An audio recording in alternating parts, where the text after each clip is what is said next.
Hey everyone, welcome back to the channel. So today I picked up the MacBook Pro and an M3 Max to unbox with y'all today. And previously I had a 16-inch M1 Pro, but unfortunately it started to get a little sluggish on me, so I thought I'd upgrade to the M3 Max, so I did trade it in. I did try a Windows laptop because I really wanted a gaming laptop to work in tandem for content creation, like video editing as well as gaming. That didn't work out. Not to say anything bad about Windows, because I do love my gaming laptops, but instead I had to get this bad boy. So let's unbox it. Oh, and before y'all start in the comments, I know the M4s are just around the corner, but I don't want to hear it. I don't. I bought this. I'm sticking with, hopefully I'm stick with it. The only reason I would return it is if it just doesn't work out for me, but I highly doubt that. These are very powerful. Without further ado, let's get unboxing.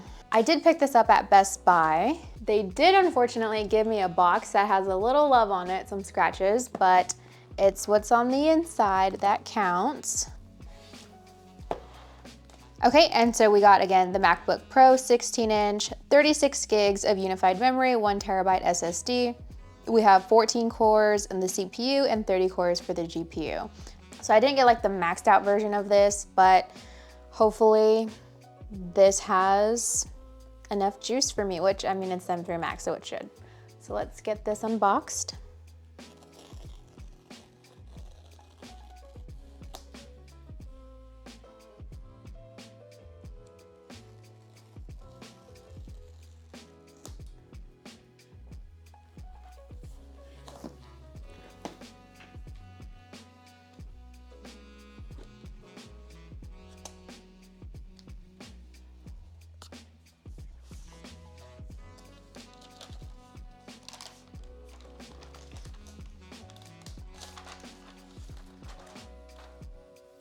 Okay, obviously I got the space black. I think it looks really nice. When you're looking at the top MacBook Pro models, the color options are the space black or silver. Apple did away with the space gray for whatever reason. I think you can get it on the base Pro, which is just the regular M3, maybe the M3 Pro, but there's so many names. Regardless, for sure on the M3 Max, you only have the space gray or the silver. So I went with the space gray, or I went with the space black. Did I say space gray?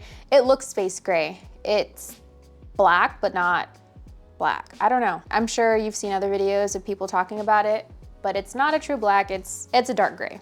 We did get a matching black colored cable. So it's USB-C to MagSafe, which I think MagSafe's very handy. I love the incorporation of MagSafe, especially if you're like at school or anything like that, or even at a coffee shop, you have it plugged in. Maybe someone walks by, accidentally trips on your cord. This is just gonna unplug really easily and not knock your MacBook to the floor, because this one was really expensive. Apple be doing their Apple things, and they make great products and they make great MacBooks, but you are gonna pay for that. But anyway, so here we have some books, kind of tells me what's going on. And then we have the adapter. I wanna say this is 140 watts. So we have a 140 watt charger. I don't know if it'll focus, but it does say it there. So they gave us the matching braided cable, but unfortunately we still have a white adapter, which might as well have just given us the white cable. I don't know. Don't know the thought process behind that. But the good thing is if you want it to match, you can always buy a smaller 140 watt power brick or even higher wattage in a matching color. So you have options. Okay, so let's take a look. So on one side we have the MagSafe charger, 2 Thunderbolts, and a headphone mic combo jack. Then on the other side we have HDMI, another Thunderbolt, and a full-size SD card slot, which is nice to have. You don't really see a lot of laptops with the full SD card slot, so it's definitely a plus for creators who are video editing, or even just photographers who are editing photos. And then on the back, As you see, it says MacBook Pro etched in there. But I mean, this design's not new. But they moved over to this design in 2021 with the M1 Pro lineup chips. So it looks the same. The only difference with the M3 is going to be this space black, which again, in my opinion, is a darker space gray.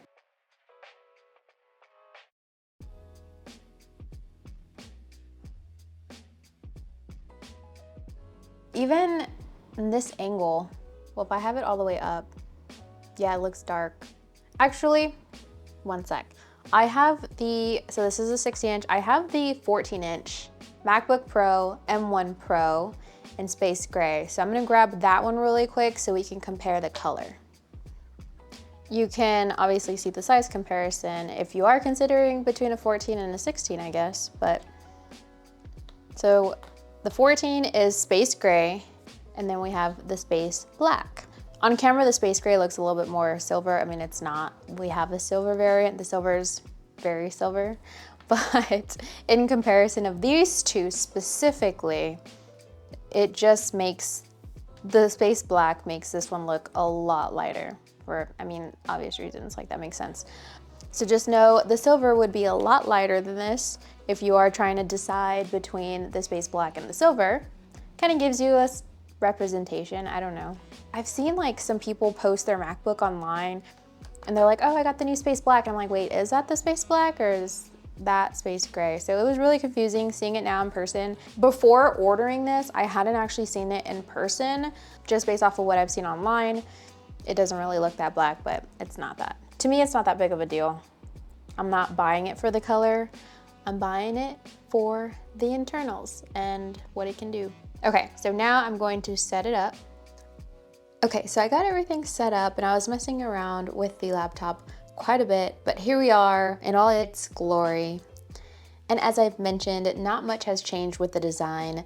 So we have this beautiful notch here that is very controversial. I don't love it per se, but it's just one of those things. One thing you can do is add an app called Top Notch. It looks like this, and I'll link the website on where you can download this down in the description. But you essentially download that, and then once you click on it's active, it just turns the whole status bar black, so it kind of blends in with the wallpaper. You can make some minor adjustments, but nothing too crazy. I just kind of leave it as is. And there we go. I think it just looks a little bit better, but if you want that notch to be visible, then you would just keep it as is. That's something to change it up. And while I was setting everything up, I do edit on DaVinci Resolve. So I exported one of my videos just to see how fast it was going to be. And I mean, this is a 13-minute 4K video and it exported it in 5 minutes and 52 seconds, which is actually quite insane. I mean, I shouldn't be surprised, but I am surprised that it exported that quickly. Like, this is the M3 Max, so I knew it was gonna be very powerful. That's obviously why I got it. To be honest, it's probably more than I need, and it's more than what most people need. But I really wanted to get at least 32 gigabytes of RAM because I was topping out on my other MacBook. I find that I do run a lot of things at one time, even if they're just open in the background. And I was constantly getting an alert from Clean My Mac. I use that. It'll ask if I want to optimize my memory because I'm using too much. So I don't know if you can see, like right now it says I have about 17 gigs available. But what was happening on my previous Mac is it was using up all the memory. So it was constantly telling me to optimize. So I would optimize it, but that was just a constant thing day in and day out. So I was just getting pretty frustrated with that. But with MacBooks, even if I just wanted the regular M3 Pro, once you start customizing it on Apple's website, it pretty much is like a similar price to the M3 Max. So I just paid a couple $100 more just to get the M3 Max. And it came with, what was it, like the 36 gigs of memory? Yep, 36 gigs of memory. So that is really cool. So I'm super excited to start using this, and I'm actually really loving the color. So again, I got the black. Let me see if I can zoom out here. But there it is. And yeah, so that's gonna conclude this unboxing. Just kind of wanted to show it to y'all real quick. Like I said, it's been pretty fast. I've only had it for like about a day or so.